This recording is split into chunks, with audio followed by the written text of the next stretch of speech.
What's up, everybody? Welcome to Gojo with Mike Golick Jr. That is me. With me, as always, super producer extraordinaire, Brandon Jarrell Newman. Brandon, what's going on?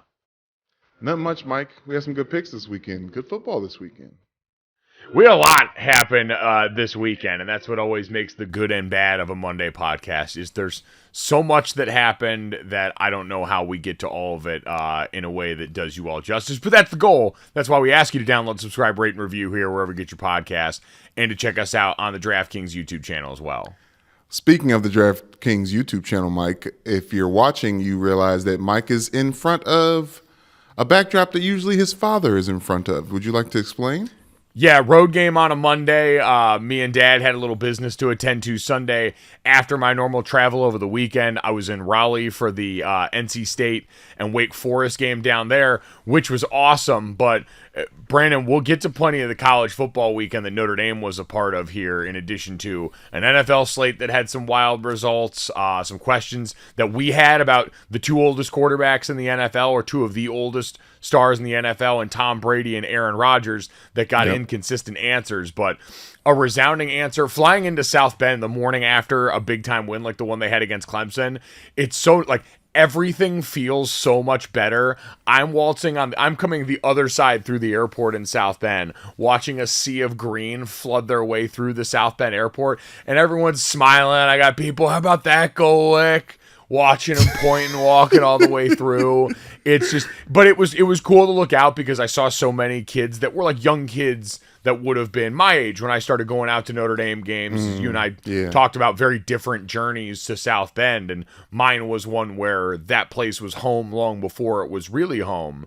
And I saw a bunch of kids that looked like fat, chubby little me's. I was like, oh, they just got core memory added to the arsenal. They got to be there for a game where everyone rushed the field and everything looked good and hope springs eternal with a new coaching staff. And there's always going to be part of me, like in my dumb, nostalgic football brain, that thinks that's pretty sweet. Oh, it is pretty sweet, Mike. It's the only reason why I care about Drew Pine more than just the quarterback for the Notre Dame football team. It's the Connecticut always wanted to be there wearing the 10 because of Brady Quinn stuff, and we'll get to the Notre Dame stuff, but we couldn't help but to have our Victory Monday Notre Dame gear on today. Yeah, I guess I just didn't realize you're right. Because everything in this house out here is Notre Dame issued gear, it's the one place, because don't you know, like, one of the big problems I found as an adult is you're wearing right now, for people that are just listening to this on the podcast, an old issued gear hoodie from when Brandon and I were in college playing football together. I'm wearing a Notre Dame alumni shirt. The problem you have coming off of being a college athlete is you wind up with so much issued gear. That's the thing you're used to. If you wanted to spot the athletes on campus, they would all be sitting outside of the one main academic building, all wearing the newest round of gray issued gear sweats. That was bad. I don't know if college kids now are different or if the sweats are just probably a little bit better comparatively, because that stuff improves over time. But, like, going from that to having to be an adult in the real world and find comfortable clothes to wear that don't have the branded logo or interlocking ND on them was something I had to make a very pointed, measured, like, attempt at during my 20s. And this is the one place where I can come back and be my truest self, where everything I put on has a Notre Dame logo and everything I put on is also comfortable in some variety of a sweat. Right. Also, and people don't look at you like a child for always wearing Notre Dame issued gear, right? Yes. I feel like that's kind of where I'm at, I work from home and I work out of the garage, so I'm up and around the house a lot, but everyone who sees me around my house is like, okay, he's wearing a jersey, he's wearing hoodies, he's wearing sweatpants, he's wearing very, very short shorts. This guy doesn't have a job. Yeah, it does. It sends the message of either, like, Uncle Rico from Napoleon Dynamite, very much living in the past, or not as gainfully employed. But either way, we're going to let that freak flag fly, because I have played coy about this shit all year long, and I will continue to, because the job is not done. But a lot of big-time action in college football over the weekend. But, Brandon, a lot of big-time action in the NFL. Yes. 20-17 seemed to be the score du jour yesterday in the NFL for some reason. And I think it was just kind of emblematic of how close the margins were this week as we get down into the true middle of the season of a now 18-week regular season with 17 games being played. Wait a minute. We gotta get some more energy to this because it's like, damn, wow, Mike, 20-17. There's so many close games. This is a crazy football Sunday with a week when 6 teams were on byes. We still got some great football. You sound like every radio promo I ever heard. Forget just like the 7 years I did it, but for the 20 years, that my favorite thing is that every local radio station is called like the Jam or the Sports Blitz. Yes. Or it has some very sportsing name. Yeah. It's all, yeah, shout out to the Sweat, very much carrying on that tradition.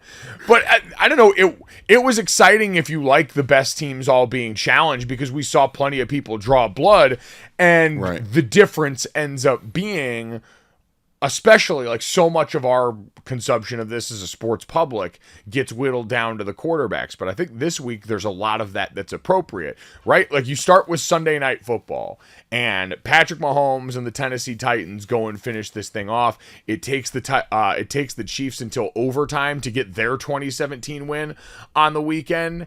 And Brandon, we saw crystal clear in this game, in the Bills' loss to the Jets, in plenty of other games this weekend, the exact reason why the Miami Dolphins went out, spent capital to acquire Bradley Chubb at the trade deadline, and then paid him that contract. Because if you've got a chance to rush 4 and get home, you've got a chance in the AFC. And the Dolphins believe Tua and that offense are in a place where they can go and win shootouts like they did yesterday, but understand that two teams that right now do not have a quarterback that's going out and playing legitimate game-changing football, right? In the Tennessee Titans and the New York Jets.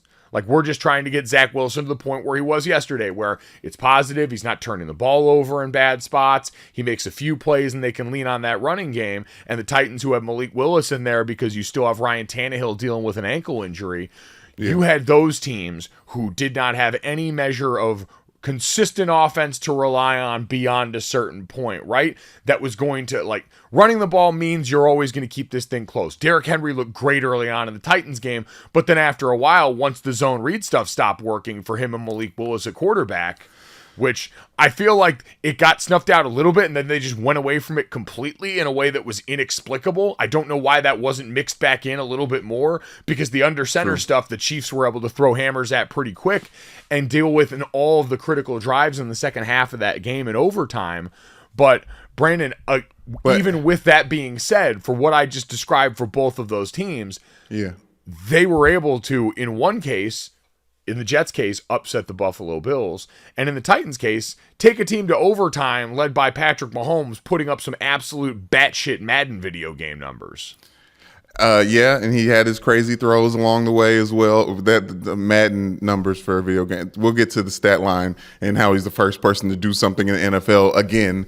But what I love about that game, specifically the Titans-Chiefs game, Mike, is, I don't know if you remember, but Jeffrey Simmons.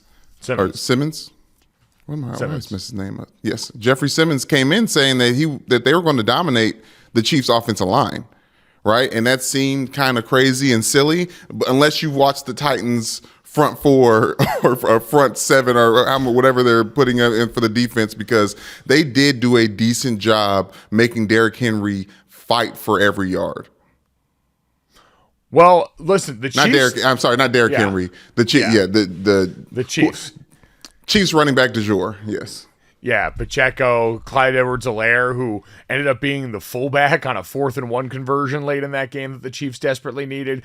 But that part, I guess, you're right, is what we've come to expect from this Titans outfit. You look up going into that game, now they're 5-3, but they were 5-2, and it's been about Mike Vrabel and the coaching job there and the fact that Derrick Henry, I think at some point we'll really recollect how insane what we're watching is with Derrick Henry, because of how much it's asked of him, because of how much is put on his body. I saw Mike Vrabel was asked in a press conference about, hey, is it sustainable to keep handing the ball off to Derrick Henry 26 times a game? And he's like, you got to go with what you have. Who the fuck are we going to throw it to at this point? And he's right. Without Treylon Burks in there right now, this is a wide receiver group that, you have Robert Woods out there, but it's Robert Woods coming back off a lower body injury from last year that has been productive, but you've also got a rookie quarterback throwing them the ball. And so all of these things have combined together to render most of the non-Derrick Henry offensive weapons pretty useless in this game. And it all points back to Derrick Henry, who has now, 6 straight 100-yard rushing games, 5 or 6 straight of those, had a 200-yard rushing game last week. What he's been able to do physically is insane and unprecedented, really, in the modern NFL with the way we treat running backs. Oh, absolutely. And I think he's been, obviously, they call him King Henry for a reason, right? But I think it is dangerous and malpractice to let Malik Willis go out there with no one to throw through.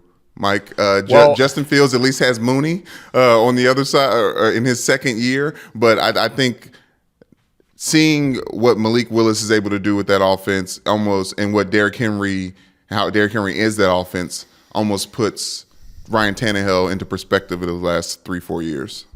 Yeah, it definitely does. As a veteran player, and one that I'm sure Titans fans hope will be back at some point, because they are a team right now that is in the driver's seat for their playoff destiny in what has been a bad division where the Colts have completely underperformed so far this year.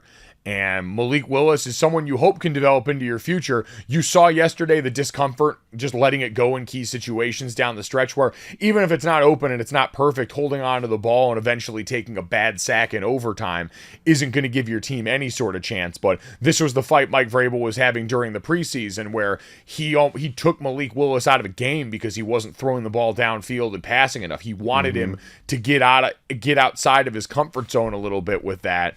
And we know he comes from an offense in college at Liberty that didn't ask a ton of you as far as doing NFL concepts and things like that. It was fast. It was making use of his physical gifts, and they did lean into some of that. But, Brandon, I guess all that really underscores what happened on the other sideline, because I saw Dan Orlovsky tweet last night that unless you've got a quarterback like 15, meaning Patrick Mahomes, or someone that can go toe-to-toe with him, you're not going to be a real Super Bowl contender. And he's probably right, but you saw the Titans able to take them down to the wire, because at the end of the day, if you can get home with 4 in this league against those guys and make them uncomfortable, and really for the Chiefs, if you can make Travis Kelce uncomfortable near the line of scrimmage, I get that he ends up getting his. But you look at the frustration that we saw on his face during that game, helmet spike there, covered in dirt, grime, like the messiest Travis Kelce jersey you've seen all year long. It's the reason that they were in it the whole way, and it's the reason that we needed Patrick Mahomes to go 43 of 68 for 446 and then also lead the team in rushing.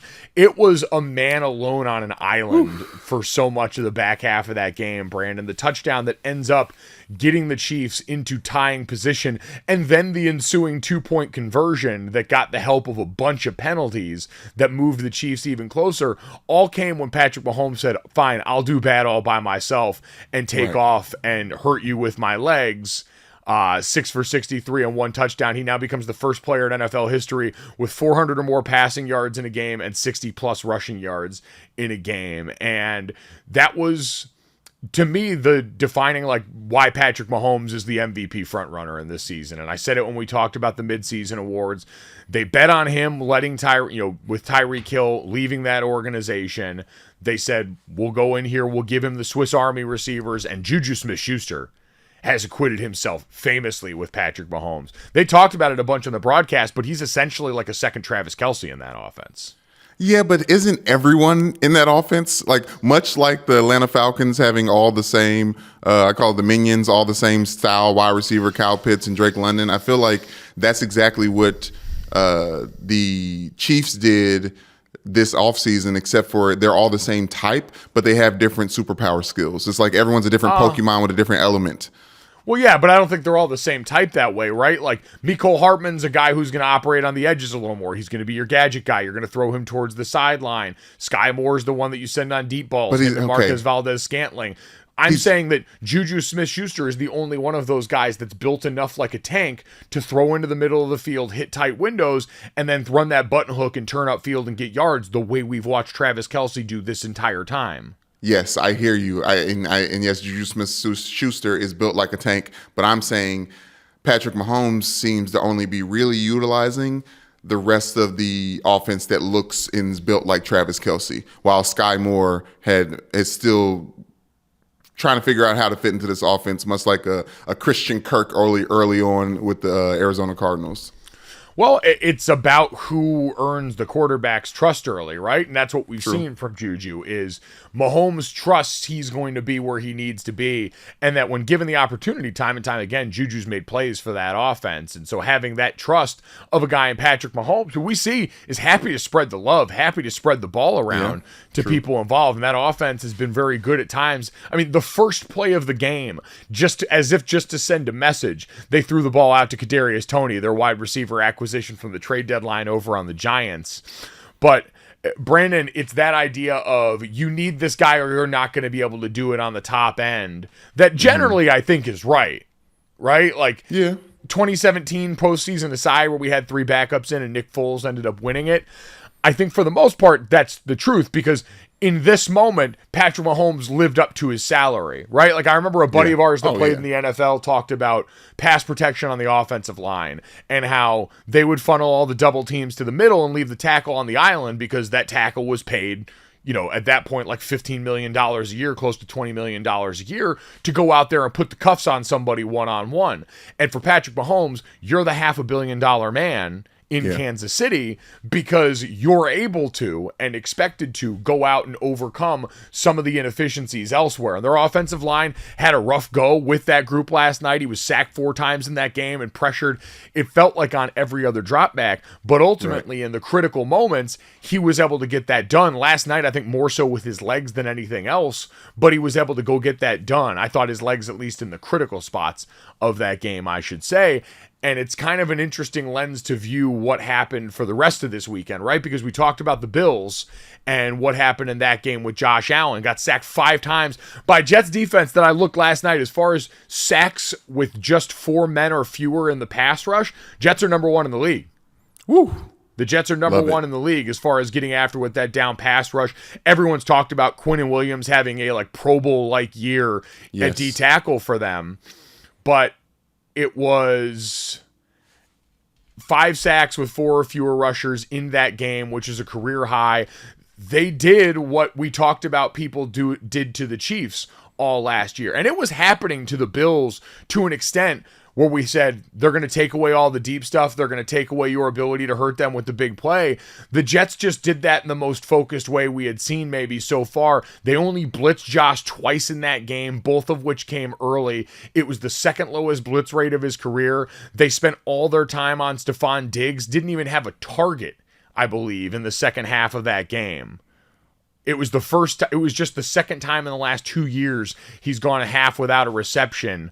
In the second half of that game, they made it very clear. They said, you're not going to beat us with that. The same way teams last year were saying, yeah, Chiefs, we're not going to let you just hit us over the top of the head with Tyreek Hill and let you destroy us. The Chiefs made that adjustment, and for whatever reason, it didn't feel like the Bills had to make as much of that last year, and I wonder if some of this is that adjustment to, all right, one, the Jets are uniquely capable of, with that D-line, going and playing this style. Like I say, well, all you got to do is rush forward and disrupt Travis Kelce. Yeah, that's really hard, because the Chiefs' defensive line's not bad. The Bills' defensive line's not bad.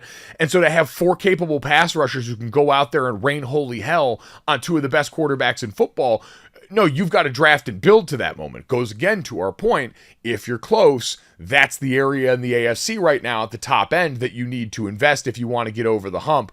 But Brandon, I don't think I'm super worried about the Bills because there's so many good parts in there. That to me is more, all right, the Jets really need to figure out and get this thing right on offense. This needs to keep progressing with Zach Wilson because you don't want to waste the window with a defense that's that potent up front. True. And I don't think they are, Mike. I think, it's clearly one of those things where I'm not believing my eyes still a little bit of just how stifling that defense can be, regardless of the accolades and how they're ending these games. But we talked about earlier this season how they took advantage of Aaron Rodgers and, got that win. And we weren't really sure just how justifiable it was because Zach Wilson didn't throw for a lot of yards. But, Mike, we didn't realize we're dealing with like the 2000-style Ravens defense over here with the Jets, and Sauce Gardner obviously getting another pick and being very, very important for that team. Mike, it's hard to believe that the Jets can do what they've been doing against the Bills as well. But I think it's more so of positioning in the playoffs, right? Because like you said, we don't believe that the Bills are a better team than the Jets. We don't believe that they're the better team in the AFC East right now. But you mean the Jets over the Bills? Yes, excuse me. Yes, flip that. But I think at the end of the day, this is about placement for the playoffs. And I think that we believe in the Bills wherever they end up in the playoffs, wherever, if they take a bye or not. But the Jets team is going to be that. I think they're taking the place of that Baltimore place, and obviously Baltimore's still kind of there, but you don't trust them as much. Where like this is a team in the AFC who can take out a really good team in the NFC and also pull a Bengals and end up making a run in the playoffs. I don't know if I'm willing to go that far with them just because I don't think their quarterback's capable of that. And going back to Dan's point, I think when it gets to that time of year, you've got to have a quarterback that's able to outrun some of the mistakes that your offense and defense are going to make. And the Jets aren't there. I think what you mentioned about playoff seeding, much more important for Buffalo now. Buffalo, after they beat Kansas City, we all said, man, will this finally be the year where the AFC goes through Orchard Park instead of going through Kansas City, where Buffalo's going to get to host this thing and have home field advantage throughout here.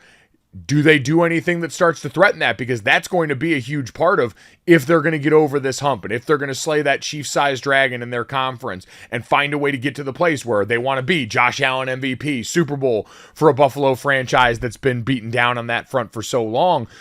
You can't afford many more games like this. They're 0-2 in the AFC East right now as far as playing division games. So you can't afford to go out here and keep acting like this and try and keep pace with Kansas City in a race for that one seed, because that's the air. Like, everyone's got different goals. Obviously, winning your division first and foremost is there.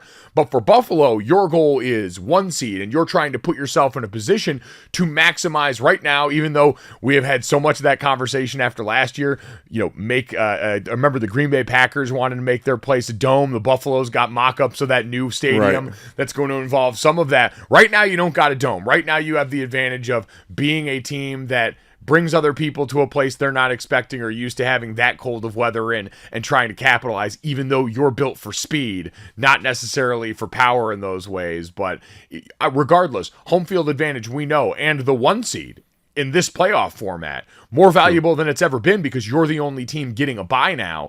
And if the Bills fuck with that at all because they're playing with their food during this middle stretch of the season, they're going to live to regret it. Okay, Mike, but is it less of them playing with their food and more so of teams capitalizing on Josh Allen starting to wear down a little bit? We always talk about his style of play and how good he is running the ball and dual threat, X, Y, and Z. He's coming off this game saying that he played like crap during the game and also has a little bit of pain that he's playing through. Yeah, this is where we're at the half point. Yep, saw him wincing with the hand there. Had a little bit of an elbow during that game. And so, yeah, that is the worry. It's why we talked about them trying to take hits off him in the design run game at the beginning of that season. And there are so many weapons on that team, but he's still asked to do so much. So, yeah, those are all legitimate concerns. Again, I don't want to sound the alarms too much because that's still a really talented team who just ran into someone inside the division who's certainly not afraid of them, a Jets team that's got a bunch of positive momentum on defense, and a matchup in the right area. Like, this all goes back to the Dolphins were right to do what they did because this is how you have to win if you're going up against the type of quarterback you're going to see in this side of the NFL and the AFC in the playoff spaces where these teams want to live. Yeah, but I think Von Miller also, in a loss, proved again why they went and spent the money on him. 100%. Yeah. Like, he fits right into that same paradigm we talked about, where all these teams went to try and do that. You had, Chris Jones show up in big spots for the Chiefs down the stretch. George Karlaftis, who was really their only ad, I think, in the way of a pass rusher there. So in the draft, not as forceful, but again, Chris Jones is supposed to be your guy up there, even as an interior guy. Frank Clark playing up to that contract money they played him might just be out of the realm at this point. But Brandon, this does lead to the conversation then about the older quarterbacks. We went into this weekend saying this is the last chance get right weekend for Tom Brady and Aaron Rodgers. And by the thinnest of margins, man. Somehow you've got Tom Brady comes out of this on the winning side with yet another comeback win against a Rams team that seems to be in a bit of a free fall right now. And then you had Aaron Rodgers in a game that involved 3 red zone turnovers by the Packers quarterback, even though they outpaced the Lions statistically in most every category. Certainly were able to move the ball really well. But Brandon, the Packers now in a spot where they're impossible to trust.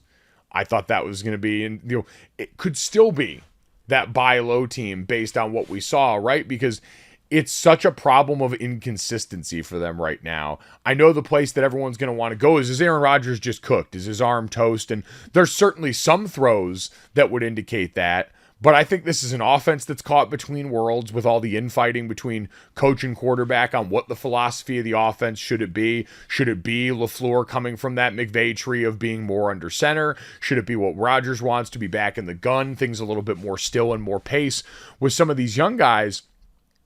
The truth is, I mean, Rodgers still had a bunch of really tight window throws, fitting the balls into good spots, moving the ball up and down the field. He just spit the bit in the critical moments that end up defining you down in the red zone. I mean, I don't know who was in charge of calling a throwback. Listen, as much as I love a good old-fashioned thick six, yeah, the tackle eligible to David Bakhtiari was a wild boy call. And for Aaron Rodgers to grossly underthrow that off his back foot, those are the plays.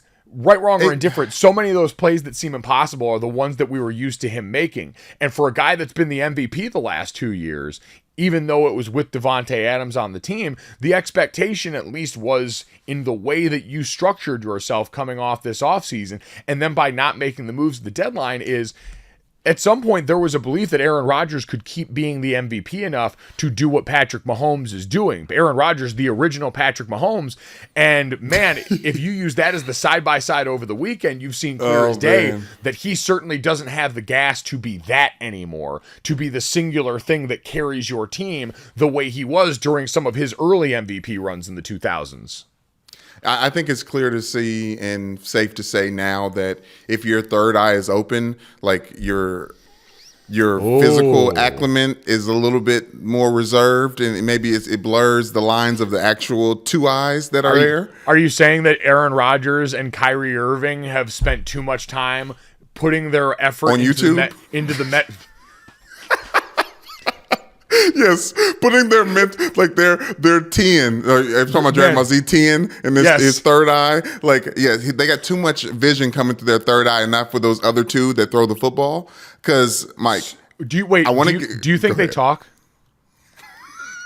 Honestly, talking about occults in this world, like, what if there's a occults group text amongst professional athletes with a platform? I'm thinking of the 21 Savage line from him and Drake's album where he says, I have most of my IG conversations in vanish mode. I feel like Aaron Rodgers and Kyrie communicate exclusively on IG DMs where everything vanishes the minute you send it. Oh my gosh, vanish mode. We got to get into who Kyrie and Aaron Rodgers are DMing together and separately. But do you think they're actually talking? Because part of me wonders, both of them want to be the smartest guy in the room, and I wonder if because they're so similar, like same ends of a magnet, they actually push each other away. Ooh, but I feel like they enjoy a nice healthy discourse amongst people that they respect, right? So they may be going after it back and forth because not only do they want to be the smartest people in the room, they want to be the most unvaccinated as well because they don't want to let that serum mess with their brain waves and their third eye. I feel like they lead the league in maybe not communicating regularly, but in the midst of controversy, sending each other a text message like, I think you've made some really compelling points here. Stay strong. Oh, man. Or maybe just like inspirational cat.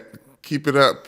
Perfect take. Just things to go back and forth. But Mike, getting back to Aaron Rodgers, right? I want to give credit for his downfall in this moment, but I have to think that this is a desperation moment for the defense of the Lions. Nut up moment. We'll get to them later in roses from me personally, but that Aiden Hutchinson pick for that, I think he felt that screen in ways that Aaron Rodgers has been so good, but Aaron Rodgers has been so good on offense because the defense isn't able to feel what he's doing, and now they can both feel and see what the Packers are doing, and they're pretty one-dimensional. I just think it was a grossly underthrown ball, though, and it was between that and then the lack of communication that seemed like it was popping up later. You saw him kind of having some words about what he thought Robert Tonyan should have been doing on a route that was eventually intercepted. All those are just a guy who's out of control. Aaron Rodgers always seemed like he was in control. And when we talk about what we saw with Patrick Mahomes, and when we're going to talk about what we saw happen with Tom Brady at the end of that game, the loss of control in Green Bay seems to have happened at an institutional level now. That seems to be... Okay.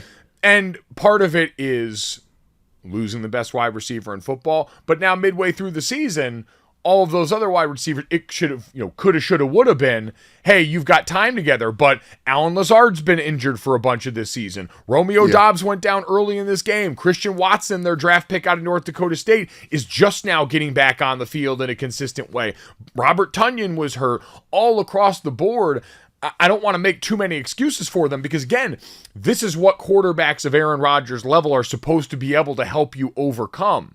And right now, we haven't seen that been able to happen because what you have around him are not excuses, but understandable reasons why teams in this league lose all the time when you have injury and attrition to the level that the Packers have had there.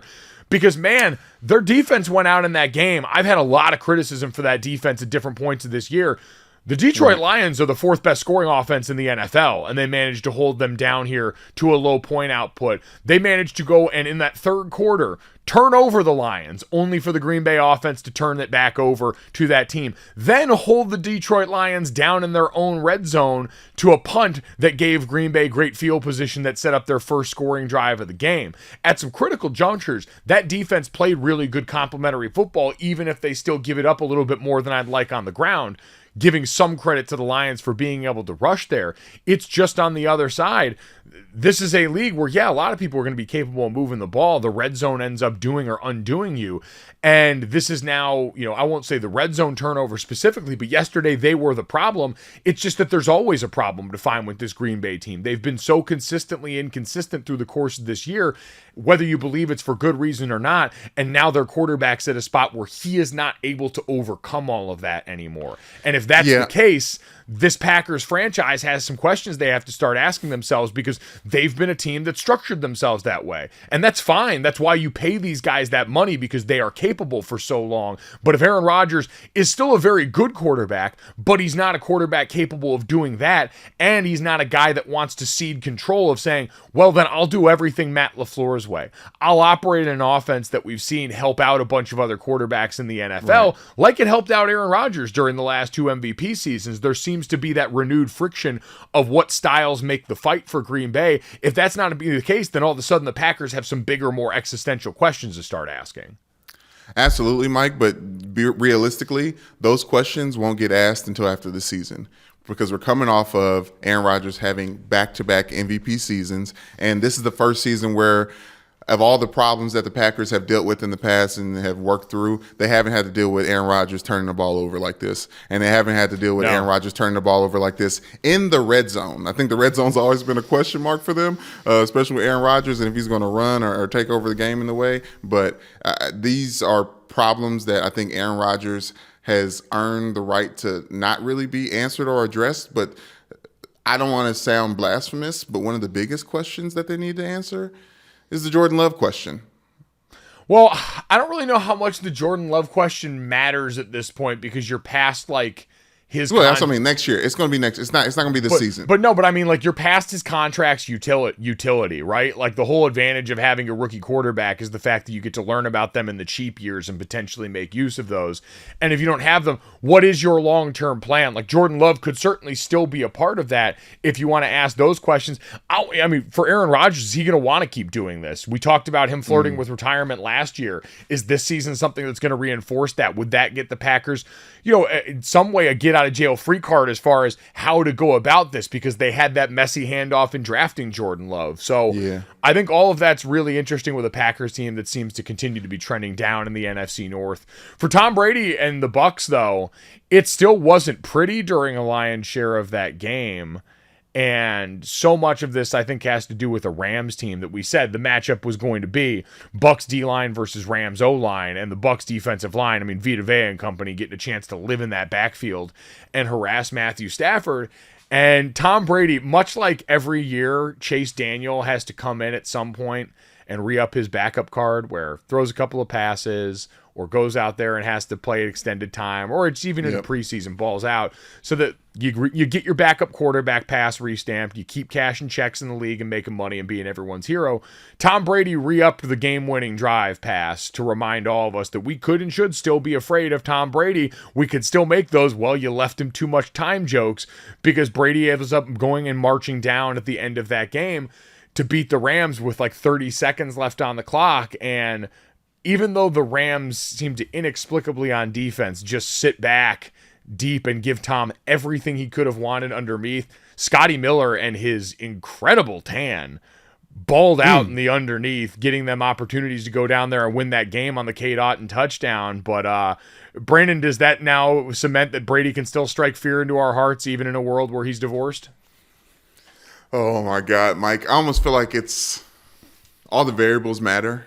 Yes, I do think that's the case, but we always knew that was the case. But I guess he needed to be X amount of news cycles removed from he and his former or his wife, whatever thing, his name in the tabloids, because he seems to be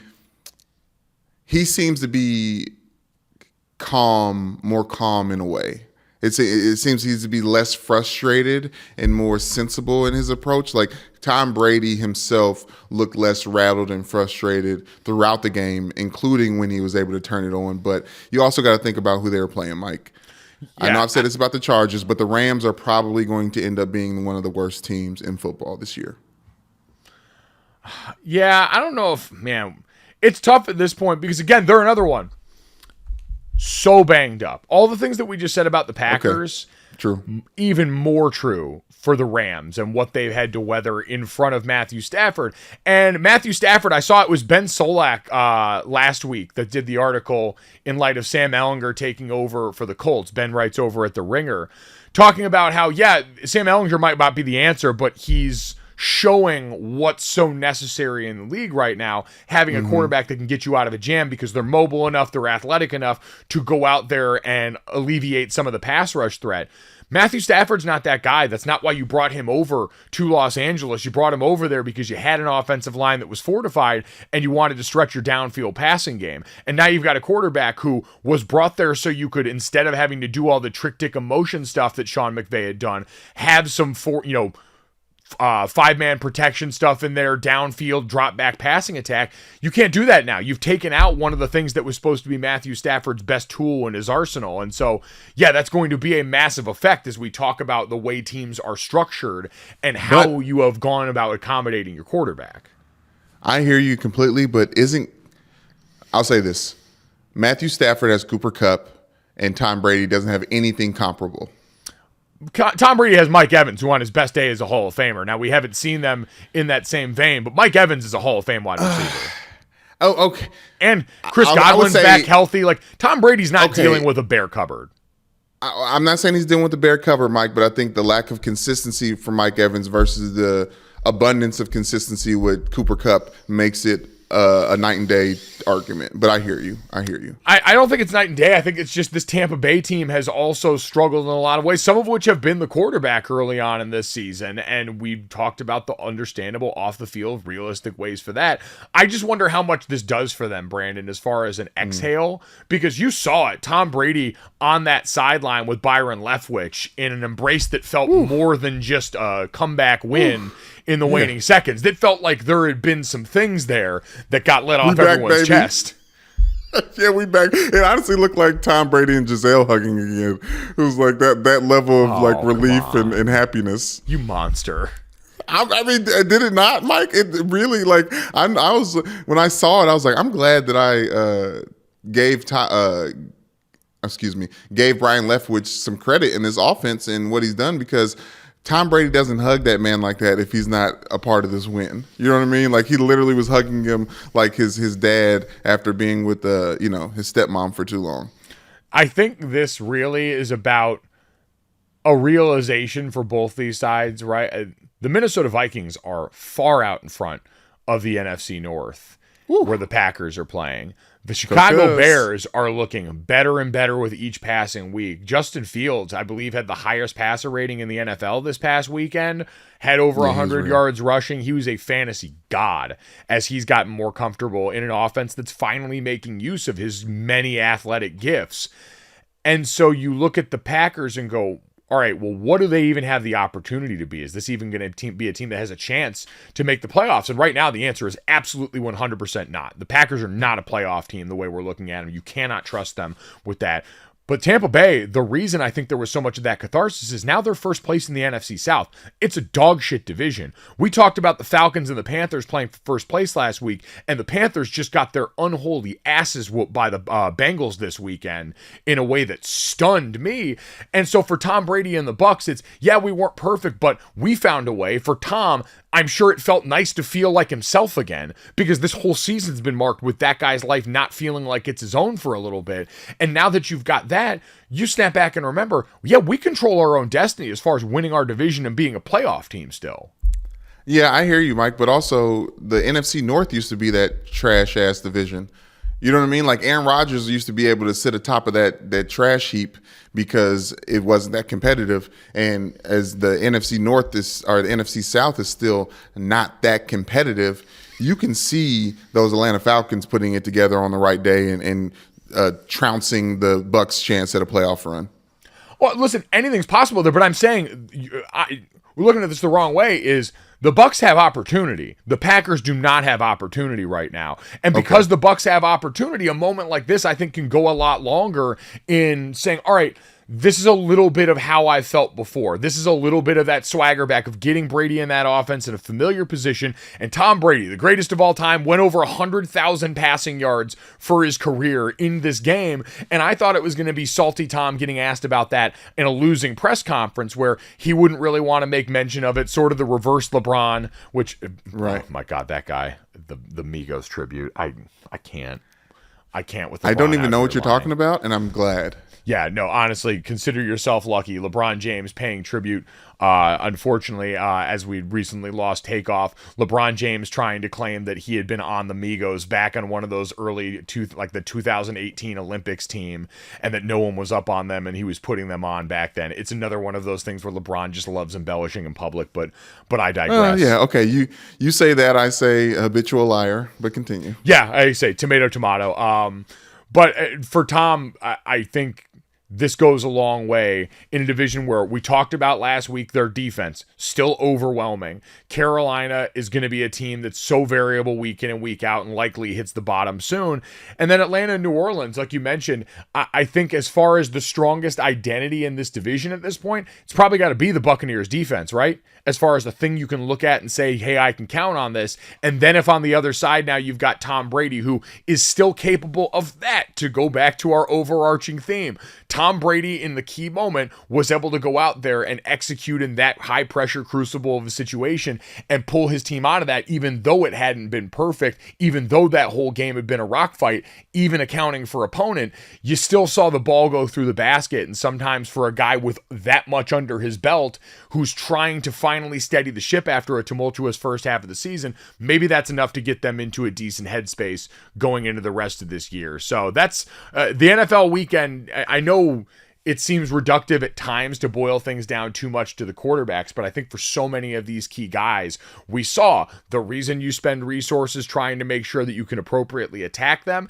and then how it affects your team. Second quarterback contracts are a thing that comes up all the time, but when you've got a guy that's capable of doing the things that Brady, that Mahomes, that Rodgers have traditionally done, giving them that kind of money and structuring your team around them is the smart way to do it, and doing it earlier than anything else. I do want to shoot everyone in media a little bit of bail, though, because I think more than not, the NFL games are centered and geared around the quarterback performance, right? Like it seems lazy for us to always jump into the quarterbacks and talk about wins and losses in these games, but the way the NFL is set up now, the way college football is a little different, but it's all centered around the quarterback. Goes as far as the quarterback will take us. No, it's a very good point, Brandon. That's a decision the NFL's made rules-wise and style of play-wise, that there was going to be even more put on this position. And part of that has to do with high school and college and the way that the game has shifted for the players coming up. So, no, that is a great point, and one that serves us, which makes it an even better point. Brandon, before we hand out weekend roses, we did mention college. Normally, we do a lot of college football around here Tuesday. We'll get to even more of that tomorrow, but this weekend went nuts. So we had the first college football playoff rankings last week that already are getting thrown against the wall and reorganized. It's trying to figure out what the most surprising result from the weekend ends up being, where we went into the weekend with what was 1 versus 3 in the college football playoff, Tennessee going on the road to Georgia and getting their whole ass whooped. That's a game where I am incredibly interested, Brandon, to see how the committee gauges that game, because normally when you get thumped and get beat the way Georgia has now beaten Tennessee and Oregon, who are still one-loss teams very much in the mix, that's usually been a death sentence for your playoff hopes. And Tennessee went out, and I think very important to that end of things, made that a 2-touchdown loss with the final score of 23-17. So looking back, the box score is going to feel a little better than the game did, because it was never a 2-touchdown game. Georgia went out and put their foot down on their necks very early in that one, made that very lopsided. That's Mike. That's why I had an issue with that game, because obviously we talked about the fact that I guess I brought up the fact that the college football playoffs and ESPN, what I don't like about it is they're able to set a narrative for a game that you must watch, right? So the rankings come out, they put Tennessee over Georgia, which is, debatable. You and Stormy talked about it last week. And then we get to see the game, and it looks like they're on two different planets. Almost as similar as the way that Alabama and Tennessee looked on two different planets. It was confusing. Well, that game to me was about, one, I think first and foremost, as we go along here, it was a reminder to me, because I thought Tennessee had a chance to win that game, the way their offense had been operated, the fact that Nolan Smith was going to be out on Georgia's defense, so you had another quality piece missing there. The standard on that Georgia defense is unrelenting, and certainly did a lot to stymie Hendon Hooker in that offense. They're built that way, and we said them and Alabama are two teams structurally that can really handle that, and then Georgia's got the athletes. It was the other side, though, Brandon, where I was dead wrong about Georgia's offense, who came into that game, I believe, not having a play of over 30 yards on the season. I think I heard that during the broadcast. Damn. And in this game, went buck wild on that front, because Tennessee, for as good as their defense is in certain areas, is a bottom of college football pass defense. Like, if you're in the 100s of something, Brandon, you're going to have a tough time once we get to the top end of things. And I've forgotten, it's shame on me, the fact that in college football, and really in anything, you're only going to go as far as your greatest flaw. And if your greatest flaw is so substandard, think about Michigan State last year. For all the fun we had when they were able to upset Michigan and be a part of the mix in the college football playoff talk, they went up against Ohio State, and we said, all right, well, Ohio State's really good at passing the football, and you're one of the worst teams in the country at defending the pass. It's not really hard to overthink this, and the results were exactly what we were expected. And in this game, Georgia, who's still a talented team, even if they haven't displayed consistency moving the ball downfield or ripping off chunk plays, if you get a soft landing spot like that, they are more than good enough to go and exploit that. And it's a good reminder as we go forward and start to have conversations about the teams at the top of the sport. Tennessee's still going to be in the mix. Their road just got made a lot harder, and will depend on how the committee views the depth of that loss and how thorough and ass-kicking it was. But having one glaring flaw is usually going to be the thing that gets you got. And that's why I think people worry about TCU and the fact that they're always falling behind in these games. I think the fact that their quarterback is just okay and not great. And so that was the surprising part, I think, for some people in Tennessee, but might make it a bit less surprising. You look at Alabama losing on the road on Saturday night to LSU in Death Valley. You look at Clemson getting thoroughly manhandled, getting their asses kicked, according to Dabo Swinney, on the road in South Bend. And Brandon, which of those do you think is the most surprising? Because I generally tend to lean Tennessee just because of how lopsided it was. Yeah. I think no. Can I do this? we don't talk enough about college football home advantages. I think we don't need to until November. And I think this first week is, maybe I might be recency bias and I'll jump into it, but all these big losses on the road are very surprising, but not so much when you think about the energy and the atmosphere that these people were walking into. And because of that, Mike, and I don't want to be a homer because of it, but when you got an unranked team in Notre Dame who has traditionally played its worst football at home to come up against the number 4 team in the country, the arguably one of the best teams in the ACC, obviously the undefeated team, and Clemson and Dabo Swinney and the chokehold that they've had on Notre Dame and that program as a whole, Mike, I feel like the biggest surprise was just how dominant Notre Dame was over Clemson on Saturday night.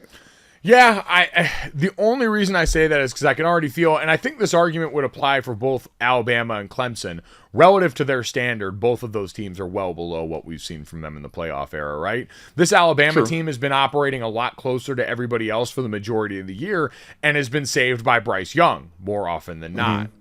And or not, yeah. Yeah, and I think there's some acknowledgement for both of them that those are not as good of Alabama and Clemson teams as we've seen. I even said last week, Clemson reminded me a lot of 2014 Florida State that won a lot of close games in the regular season, that made the playoffs because they were undefeated and a conference championship champion in a Power 5 conference, but we knew all along the way weren't actually that good. And I think that same thing applies to Clemson. You mentioned home field advantage for Notre Dame. We can always talk about the crowd, but the weather in the Midwest. We saw it affect Ohio State's game against Northwestern, where it was damn near impossible to throw the ball. We saw that certainly affect South Bend, where there was a weather advisory enough to where they banned tents in the parking lot being set up for tailgates. And that going into a game where Notre Dame had struggled throwing the football to begin with, forced them into being essentially one-dimensional. But being able to go out there and execute that against the Clemson defensive front, that probably would qualify, Brandon, as the most surprising outcome. Not because I'm not confident in the Notre Dame offensive line or Audric Estime and that rushing attack. It's just you have a lot of guys that are going to be first-round draft picks or second-round draft picks over on that Clemson defensive front. There's really good players, and they knew what was coming, and we knew what was coming, and only one side was capable of going out and executing the way that they wanted. And when that's the case, when it's strength on strength, and one side is so overwhelmingly the victor, part of that does have to do with the Clemson offense putting their defense in bad position. We know this wasn't a game that was just dominated by the Notre Dame offense. A 6th block punt on the year that at least puts them tied for touchdown in college football. Brian Mason, worth his weight in gold, Notre Dame's defensive coordinator. And then obviously the job the Notre Dame defense did as well, turning over Clemson and getting some big-time performances. Benjamin Morris, their freshman defensive back, had himself an incredible game. 2 interceptions and the pick 6. So I don't want to make it seem like it was totally the offense in this game. It wasn't. This was a complimentary football game all the way around. But for Clemson, which you could argue outside of quarterback and wide receiver, defensive line has been the calling card of the Clemson dynasty during the college football playoff era. And to see that crack so famously in this game was jarring. Yes, I hear you, but you got to think about where Notre Dame, talking about Notre Dame's strengths and weaknesses, right? Like, we do lean on our offensive line quite a bit, and it was good to see that they were able. We haven't really seen them get bullied outside of the Marshall game, which is odd to say when you think about how Notre Dame has played, Notre Dame's offensive line has played. But yeah, I think it was less of. It just was a moment, Mike. It was a real moment, and it seemed like Clemson wasn't ready for it, and Notre Dame finally was. They were. That being said, part of me still thinks that the most surprising result might be LSU getting the win in the fashion that they did. Okay, yes, please go into that, because that was one of the college football playoff movements, like making LSU number 10, that I thought was just kind of cosmetic, if you will, or kind of setting the narrative. They proved it out there, and that was really fun to see. They did, and for anyone that missed that was a game that Alabama did not lead until overtime in Death Valley. It was back and forth, but it was always LSU out in front, and Brian Kelly made the decision to go for 2 in overtime and win it. Jaden Daniels ends up making the pass down there that ultimately wins them that game and sends a big message. Brian Kelly, obviously very familiar with Nick Saban from his time at Notre Dame, was not able to get a win over him in either of his attempts in South Bend. And so certainly huge for him down there, but also in the college football playoff, I think it creates a fascinating dynamic with this team now because a 2-loss team has never made the college football playoff. LSU now controls their own destiny in the SEC West, or is at the very least in the driver's seat to get to Atlanta and face the Georgia team that would be coming out of the East right now. And what does happen in the playoff picture? I still believe Georgia far too deep at this point, right? LSU has managed to put it together in a way that most people would not have predicted after early in the regular season, after that thumping that Tennessee put on them in Death Valley, albeit in a day game.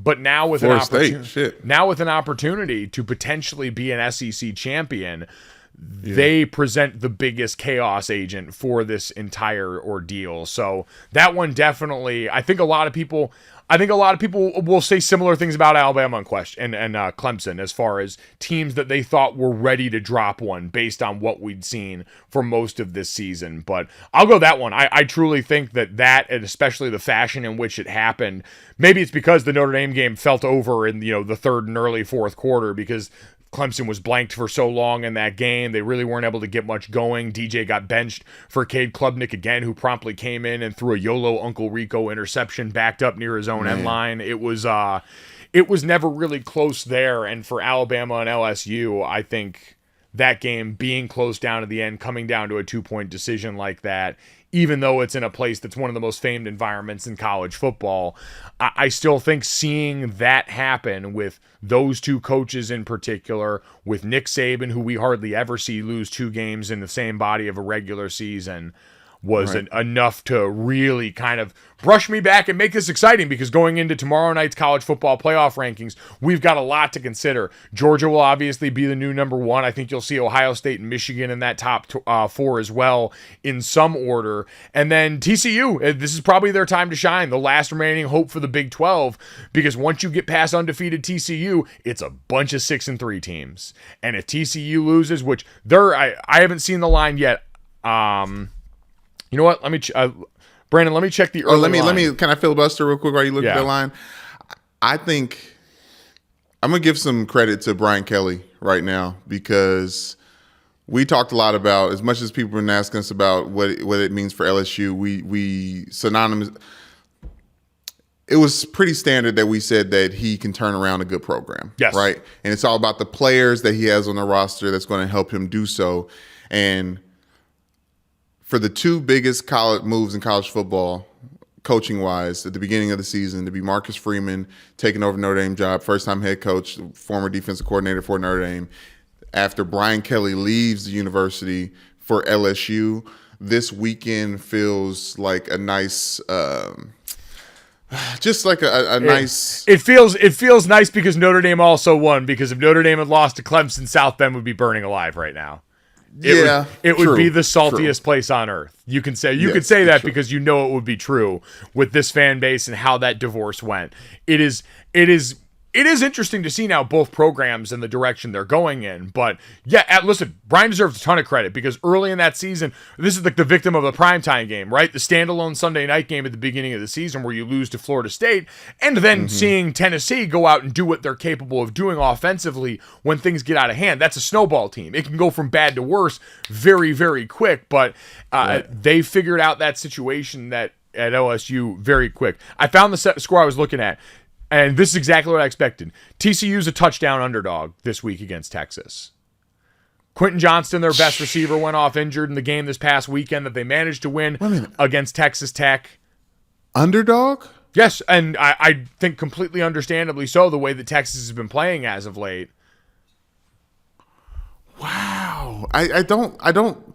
It's disrespectful, but it's also makes sense. It does, because when you look at this TCU team, and I got a chance to do their game, very good team, solid offensive line, running back Quentin Johnston, when he's on the field, is one of the best wide receivers in college football. Max Duggan is a quarterback inside this offense, a Garrett Riley offense. So that name familiar, the brother of Lincoln Riley, the USC head coach.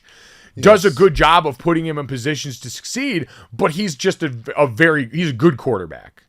And you see that show up. They ended up in that game against Texas Tech having a couple of layups off of turnovers on downs when Texas Tech went for it on fourth down near midfield.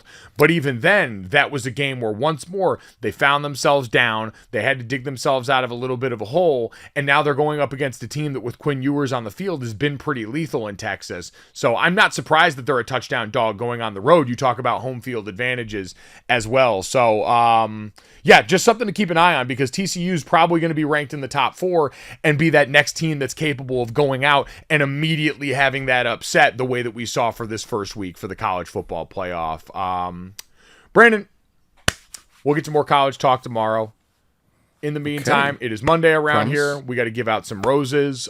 You and I abide by the Bachelor principle. We each get 2 roses. We get to hand them out to someone deserving that we feel has stepped up and gone above and beyond over the course of this weekend. I want to start off, Brandon, and give out my first rose. Okay.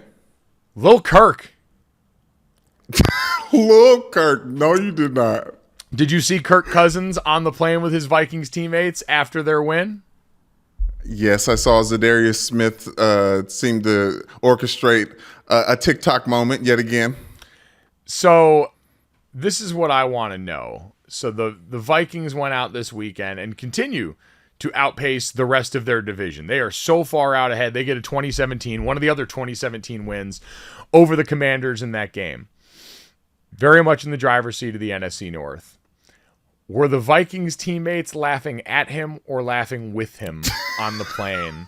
As Kirk Cousins, if you missed the video, Kirk Cousins is on the flight home. This team is loving what they're seeing, loving where they're at. And it seems like everybody on their plane took all of their chains and put them on a shirtless Kirk Cousins, having him dance for the gram. And I just want to know, Brandon, because Kirk Cousins looked like he was having the best time. Like he's going to go home and write in his diary about having the best day with his friends at school. And I just want to know if you think that was done sincerely by his teammates or if it was, let's get the uncomfortable looking white guy in as many jewels as possible and see how many views we can get on this. I hear you, Mike, but no. See, what you're missing is the fact that this is the, I believe, 7-year anniversary of the Kirk Cousins, you like that? You like that? Moment. So I think everyone's feeling Kirk because, like, at that point in time, we didn't really know what we liked with Kirk Cousins.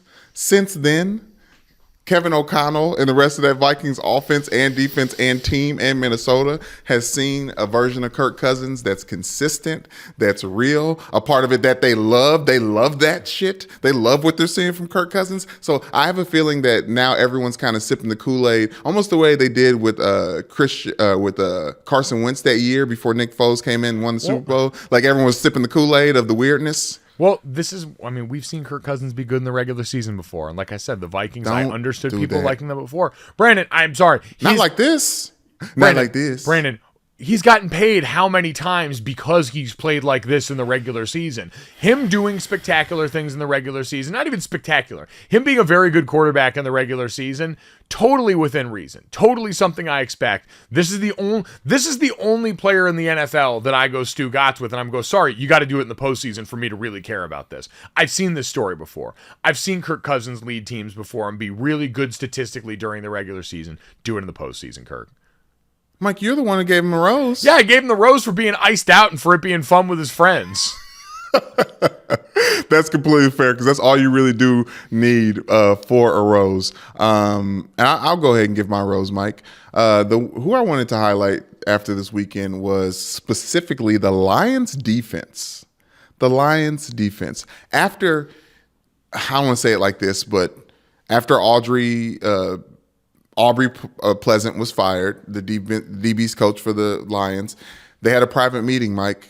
They had a private meeting. The defense did. No coaches allowed. And there was a lack of trust in that room, apparently, amongst it. It was like kind of, you got my back, I got yours. But the more people that were left on an island and got basically burned on defense, one of the worst defenses in the league, statistically the worst defense in the league, was able to nut up against Aaron Rodgers, Mike. And shouts out to Kirby Joseph. He had 2 interceptions on Aaron Rodgers. Huge. Aaron Rodgers, obviously, or I should say it this way. The Lions were able to force 3 red zone interceptions. And shouts out to Kirby Johnson. I said he had 2 forced fumbles and 2 interceptions in the last 3 games. So, and then Aiden Hutchinson, another rookie who obviously we talked about, had that great interception in the red zone on the goal line, basically. But Dan Campbell looked so happy. I was very happy for the entire team, for them to get their second win on the season against the Packers, who obviously has owned the Lions for a very, very long time. I wanted to give my rose to the Detroit Lions. Not that they're back, but they're at least competent, and they respond when their back's against the wall, and their back was against the wall. It was big time performance from what's been one of the doormat defenses in the league so far this season. Ooh, you said and it's always tough when you have a coach or someone get fired like that, because it does send a message that, hey, none of us are safe, especially in this league, the way the standard is and the bottom line it is. Brandon, they felt like they got their coach fired, and they took it personally, which is good. My second rose I want to give to the Kansas Jayhawks and their social media team in college. Now, first off, shout out to Kansas going bowling for the first time since 2008. They are bowl eligible under Lance Leipold. They had College Game Day come there for the first time ever this season. It's been a banner season for the Jayhawks. Thrilled for them to get to experience some success. In celebration of them going to a bowl game and being eligible for the first time since their Orange Bowl appearance against Virginia Tech, they beat Oklahoma State, who, without Spencer Sanders, they've been beat up. It's been a free fall for them the last few games here. Kansas celebrated by going out here and ripping down the goalpost at their stadium. We remember that was a subject of a lot of controversy in the SEC when Tennessee did that after the Bama game. And Tennessee, who has now prompted like a whole score of committees being launched by the SEC to try and figure out all these field rushing instances and how to better police this going forward, because they don't like all this fun shit happening in college football. The Kansas Jayhawks fans went down there, tore down the goalpost, and then their social media team tweeted out a picture of new goalposts and said, "No GoFundMe necessary," taking a direct shot at the Tennessee Vols that tried to turn that into a school fundraising opportunity, saying, "We need help to make sure we can get the goalpost back up." A+ troll, flawless, no notes. Hey, Rich Flex. Talking about Drake and 21 Savage. There was a nice Rich Flex from Kansas there. I was going to say, they must have gone over and borrowed some money from the basketball department. Don't do that. I'm just saying, man, you go see how those two different buildings are built, and you'll see what I'm talking about. I hope they give, and it sounds like Lance is getting a bunch of money. He is obviously going to be someone they're going to have to pay and throw even more at to keep, because he is going to be in high demand for a lot of the jobs that come up this offseason. But we talked to him on this podcast. He was a friend of the show. He talked about how comfortable he and his family are, how it was a purposeful decision to end up in Lawrence. And so I hope it keeps happening like this so that these Kansas folks can keep getting their tweets off. It's weird. Kansas, a force in football. I like it, though. I'm not mad at it. My second rose of the week, Mike, it's a little based on the news headlines he had coming into the league, back in the coming out of college. I've really tried to stay away from this person's name a lot. But Joe Mixon had a crazy day yesterday. 5 touchdowns. 4 on the ground, 1 as a receiver, 153 yards rushing on 22 carries, 7 yards average, 58 yards in the air on 4 catches, and that he really did break off dude in the end zone when Joe Burrow threw him that touchdown pass. So shouts out to Joe Mixon. The Cincinnati Bengals have always needed him, but he had a career day. First time in the Super Bowl era that a Cincinnati Bengals player has had 5 touchdowns. So, I mean, shouts out to the Bengals. Shouts out to Joe Mixon. So I didn't see this game happening live. I kept looking up and seeing the score. Me and Dad had to do an appearance yesterday, but long before I ever got with DraftKings and long before the sportsbook even came along, when it was just daily fantasy, my family's had a DraftKings daily fantasy league that's played on the weekends for a few years now. And me and my dad were looking down in there, and all of a sudden we got done with the appearance, looked down, and saw Joe Mixon had 58 points in the DraftKings DFS league. blown away. So yeah, amazing performance in a game where, yeah, we know the Panthers are probably going to be some version of this for most of the rest of the year. It was fun seeing PJ Walker and company go out there and ball and get cool things to happen, but I'd imagine more often than not, this is what they're capable of putting out there as far as clunkers against a team like the Bengals, who still have a lot to play for and still have a ton of offensive talent there. But 58 fantasy points, sweet Jesus. And shout out, thoughts and prayers to the announcer during the game. I think it was Mark Sanchez, but I don't want to put this evil on him. I know he has plenty of blunders every now and then, but after the reception touchdown, he said, "Jamar Chase who?" And he was like, "Oh, I'm sorry. I shouldn't have said that." Hey, you know what? He caught himself in real time. We all make mistakes. The people that can raise their hand in real time and say, "Hey, that was a dumb thing that came out of my brain," are the people that we can usually endorse around here. Brandon, speaking of DraftKings, we throw out a few bets going into every weekend, and we do. A little bit better looking back and getting to run a show. We always want to be honest and show where we're at, show our work. Week 10, 3-2-1 of 6 thick picks, 3 college, 3 pro. College treated me a lot better this weekend. Florida State, -7.5 versus Miami. Yikes. What a thorough ass whooping in that rivalry game. You want to talk about stories of the offseason. We mentioned some of the coaching hires, Brian Kelly, Marcus Freeman. What's going on with Mario Cristobal and that Miami team has been nothing short of an unmitigated disaster so far this year. Talking about cursed. Yeah. Oregon State +4.5 in the Friday night game against Washington. All my trust and faith in Oregon State's turnover chainsaw that they have on their sideline. It is not gassed up and it does not have teeth, but it still exists and it makes me happy. And then Ohio State Northwestern, the only one that didn't hit, over 55.5. That game marked by a ton of win and inconsistency from Ohio State that has sent their fan base and their message boards into a free fall. Brandon, if you don't follow message board geniuses on Twitter, I encourage you to do it now. There are like full-blown manifestos, political comparisons being made, people on that message board calling Ryan Day soft. It is a disaster for a team that's probably going to be ranked number 2 in the college football playoff rankings this weekend. NFL-wise, mixed bag. Aaron Jones over 65.5 rushing yards, obviously an L as he went off with injury during that game. The fucking Packers, so inconsistent. Minnesota -3 versus Washington ended up being a push. Shout out to Lil Kirk. And Seattle +2 versus Arizona. Seattle running away and hiding with that division right now in the NFC West. They continue to win in all the ways that we're used to. Kenneth Walker III, a steady dose of defense, and Kyler Murray on the other side arguing with DeAndre Hopkins. It seems like Arizona is going to continue to be a hot mess city. So that was my 6 picks, Brandon. You've got Brandon's No Rut November pick that you audibled very quickly at the end of last week, but for good reason. Yes, Mike, because Justin Fields is that man. And as good as the Miami Dolphins are, I think the line was Chicago Bears +4. I just believed in Justin Fields at the last second, and I was like, you know what? He's going to make me right. And No Rut November continues. I continue to pick my wins. I think I am 4-2 on my picks at this point in time. So patting myself on the back. There you go. Pat indeed. So Brandon mentioned his record, 23-34-3 so far on the year, are the 6 thick picks. So not super cute, 3-2-1 this week. So we're technically above 500. We're loving what we're seeing. Brandon, with that in mind, time to ask the all-important question. Do you know what time it is? I will always throw out this fun fact. My mom beat Alicia Keys in the New York City Marathon. Wow. Yeah. Nice. I like that through line. Also, shout out to Alicia Keys. Just started her new album or her new record label, and she has a Christmas album that got released to it. And also, she dressed up as Lord Beerus for Halloween. So I've been wanting to talk about Alicia Keys for a very, very long time. Hold up. Alicia Keys dressed up as Lord Beerus from Dragon Ball Super?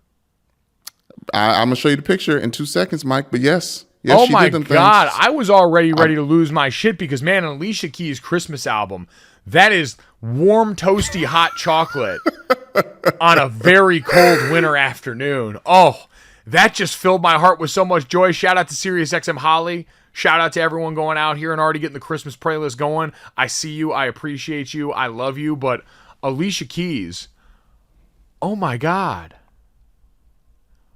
Oh my God. I'm showing Mike Alicia Keys as Lord Beerus. The what is he exactly for Dragon Ball Super? He's the destroyer of worlds. He got a destruction. Yeah, he's a destroyer. God of destruction. Yeah. Yes. Wow. Yes. All right. I simply was unaware. Alicia Keys, even though my mom whooped your ass in the New York City Marathon, I appreciate your taste both in Christmas music and in Halloween costumes. Queen of the holidays, Lord of the Land, first of her name, Alicia Keys, getting after it. Make sure you download, subscribe, rate, and review. Tell Brandon how much you enjoy the work that he is doing with this, that, and the third. And Brandon, we have to talk about the Astros winning the World Series. No, we don't. Well, we can talk about it briefly to get to the other thing because they won 4-2. Legitimately happy for Dusty Baker. We talk about Dusty Baker, Trey Mancini, Notre Dame alum, also had a very public battle with cancer, spent time with the Orioles organization, but also here now and getting a ring with the Houston Astros. I understand they're a franchise that a lot of people don't like. They find distasteful for all the reasons that make total sense, but I'm going to choose to be happy for the few good, the good people that we know in the midst of that. And Dusty Baker, who got a bunch of shit thrown in his lap that wasn't his fault, came over here and was essentially made to answer. And I think a lot of people thought was going to be sent to go down with the ship as the Astros became a pariah in Major League Baseball. He ends up getting a World Series win. But Brandon, this is more about Mattress Mack. Every year, oh yes, it is. We get the $75 million payout for the 7-figure bets Mattress Mack made on the Astros to win the World Series. It is the largest payout in sports betting history at approximately $75 million.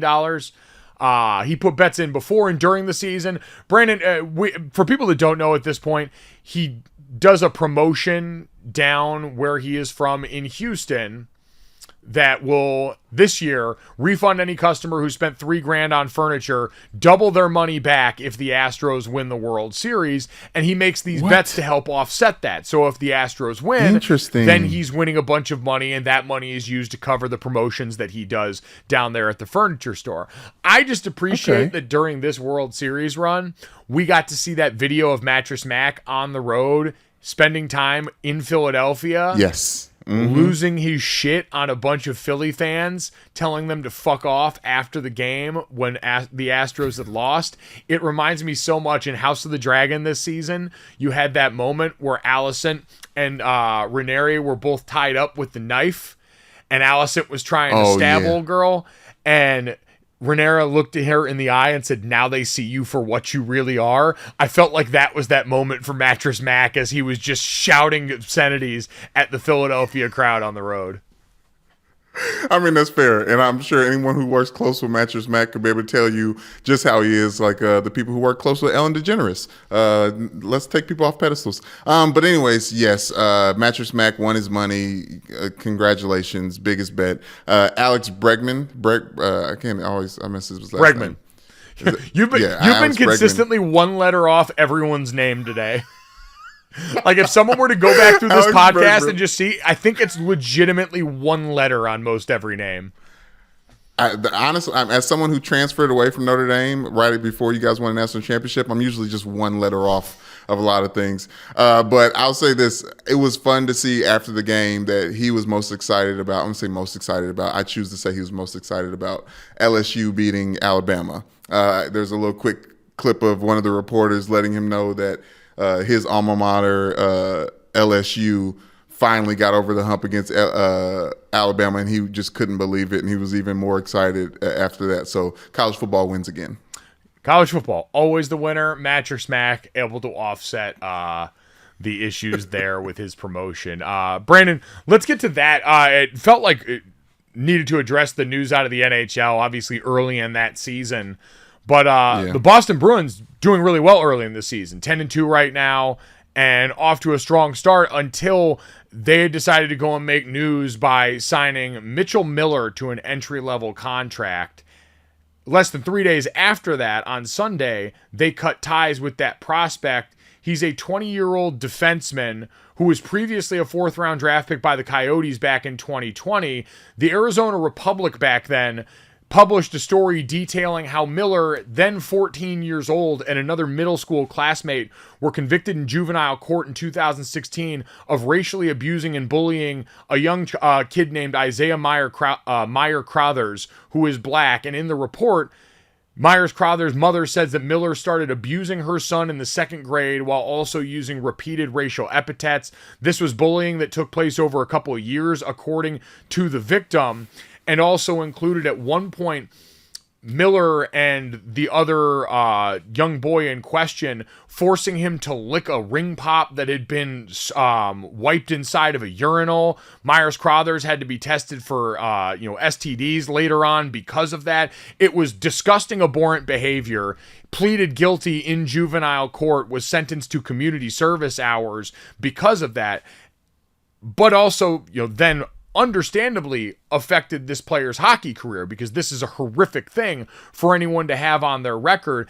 And Brandon, the Bruins tried to go out here and make this signing and came out on the other side of it and received a lot of blowback, most notably, I think, from their own players inside the organization. Bruins forward Nick Foligno said Saturday that it was a tough thing for the team to learn. He said, quote, "I'm not going to lie to you. I don't think any the guys was too happy because of how proud we are to say this is a group that cares a lot about ourselves and how we carry ourselves and how we treat people." Patrice Bergeron, who's a captain of that team, said the culture was built against this type of behavior. He said what Miller did was unacceptable, and we don't stand by that.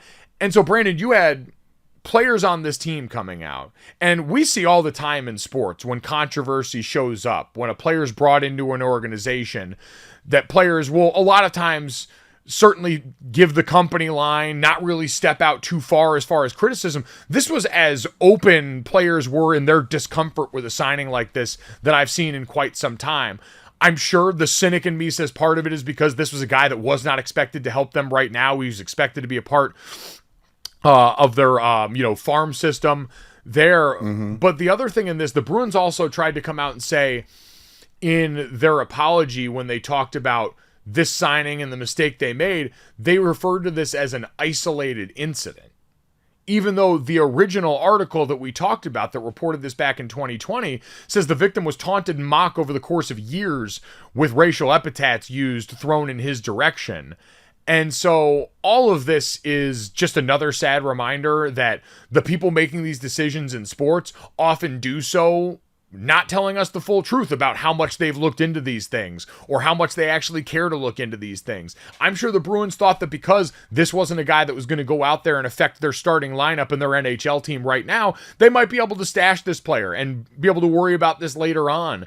And instead, They got called out by their own team, by certainly tons of members in the media, and it worked. And there is something to that if you care enough to speak up about these things, especially for the players involved, and you hate to see it put on them, right? Like, it was shitty that Patrice Bergeron had to be the one out here answering questions about this signing and be the one at the forefront of all this in a way that clearly made him and a lot of the rest of those guys deeply uncomfortable. But this is another organization showing us why we cannot give sports organizations the benefit of the doubt on the whole idea of second chances. Because I can already hear the people saying he was 14 when this happened. He already, was punished in juvenile court. How long is this supposed to go on?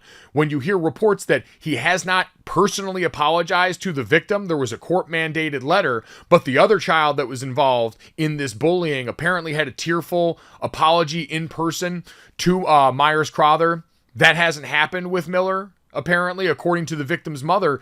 And so when you don't have true contrition, and we've not been shown any meaningful ways outside of court-mandated community service hours that we've seen how this is supposed to go, and more importantly, that the Boston Bruins have not communicated any of that in this signing, you see time and time again why organizations do not deserve the benefit of the doubt when bringing in prospects and potential players on these teams that come with pasts full of moments like this. Second chances are not off limits, but they have to be earned. And when you constantly have organizations not wanting to even begin to show the work or do the homework necessary to display that that's something they take seriously, you get a situation like this where the Bruins look clownish in public.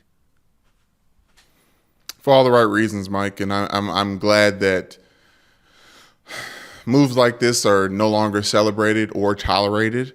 I think tolerated has been what's been going on for the last few decades more than celebrated. But it just sucks that they were going to make the decision in the first place. But I think I'm more shaken and troubled that these instances and the things that this victim had to go through are happening more frequently than we're hearing about. I think that's kind of just where I lay, and that's where my head just always just lies and just shouts out and stays strong to all the victims of bullying, especially for just being who you are and the color of your skin. So I'm glad the Bruins are making the right move and made the right move, but it is a little bit disheartening that they made the wrong one first. Yeah, I think Shayna Goldman, the Too Many Men podcast, which is a part of the Levitard Network, an outstanding hockey podcast, I think Shayna said it best.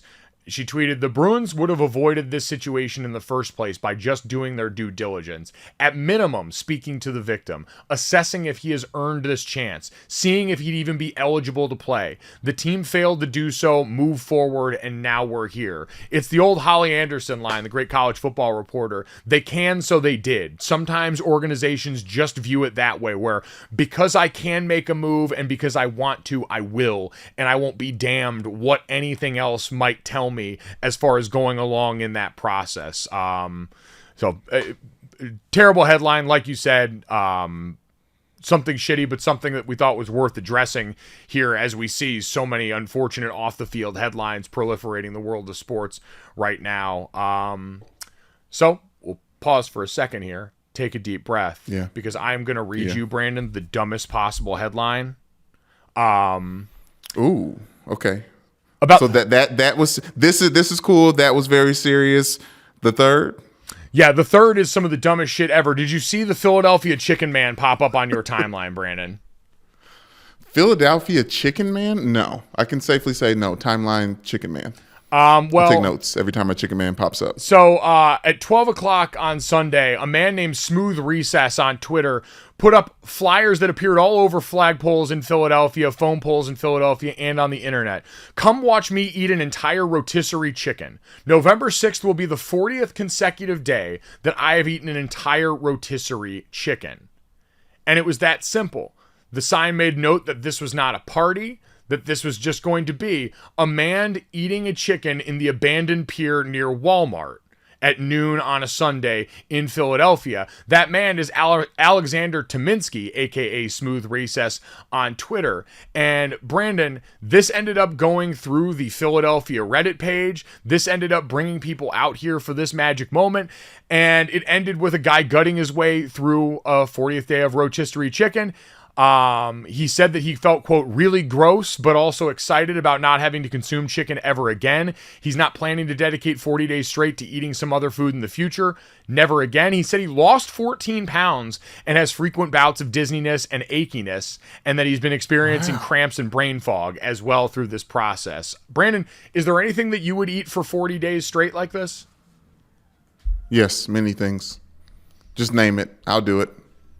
Is there anything that chicken now, because of the dietary research I just heard, I feel like chicken is what I'm leaning towards now. But yeah, I'll do that. I'll do anything for a short amount of time. And yes, 40 days is a short amount of time. And Brandon, it was hundreds of people that showed up for this scene. I see. At this abandoned pier, chanting, "Eat that chicken," honoring his request that this was not a party, calling him the Chicken Man. Brandon, this journey essentially seemed to begin for no reason in particular. Well, I'll say this because I'm reading the article and it's quite funny. And shout out to Abbott Elementary, set in Philadelphia. And one of my favorite teachers in there is strictly from South Philly. And this woman, Emma Parcell, had a great quote. She was at the chicken event and she said, she was talking about after coming off. It's an upbeat end cap for the weekend for Philadelphia, and obviously Thursday night football with the Eagles winning. She said, I feel like the city's just been so electric with everything going on that like yesterday something was the end, and we wanted to keep it going. Well, so like it was like they ended with the World Series, and it's like, you know what? This guy who's also from Philly, he's been eating chicken every day. Come watch the 40th. Brandon, it's what I talked to you about. People are searching for community. Don't do it. And in the city of Philadelphia, where they had lost not only a World Series, but also, I believe, in the MLS Cup final as well in that league. True. Yeah. There had been a little bit of sadness around there, and they were searching for something to hold on to. And it's proof. You don't need much. You just need someone willing to stand up and dare to be different. And Smooth Recess managed to be that guy going out there and eating chicken so that these people could come together for something bigger than themselves, Brandon. It's a beautiful moment. It's what we're all searching for in this crazy life. Someone to go out there and be Chicken Jesus. Yes. Okay. I had something to say, but Chicken Jesus threw me off. But Temple did beat South Florida this weekend, so our last weekend. So you got to lean on that. And I think Kevin Hart was on $1 million worth of games. So just some Philly things, other Philly things. Oh, and Meek Mill did Dreams and Nightmares. Was it Game 3 or Game 4? Which obviously didn't help them win the game. So there's other things around Philly to celebrate. I hope that the Eagles do the right thing and bring out the Chicken Man at the beginning of the next home game. That's for some sort of eating 41 at halftime. No, don't put that man through that. You let him rest now. You let him be ever so quiet and ever so still. I just want him honored at halftime of the Eagles game for eating a rotisserie chicken for 40 days and 40 nights. That's what I believe he deserves. Philadelphia, make this happen. Continue to galvanize the city around this Philadelphia Eagles team and around the Chicken Man here. We hope we can galvanize you in that same way around here at this podcast. Make sure you download, subscribe, rate, and review Gojo wherever you get your podcast. Leave us a 5-star rating. Leave us a review. Check us out on the DraftKings YouTube channel under the Gojo with Mike Golick Jr. playlist. Thanks so much. Enjoy Monday Night Football. We'll talk to you tomorrow.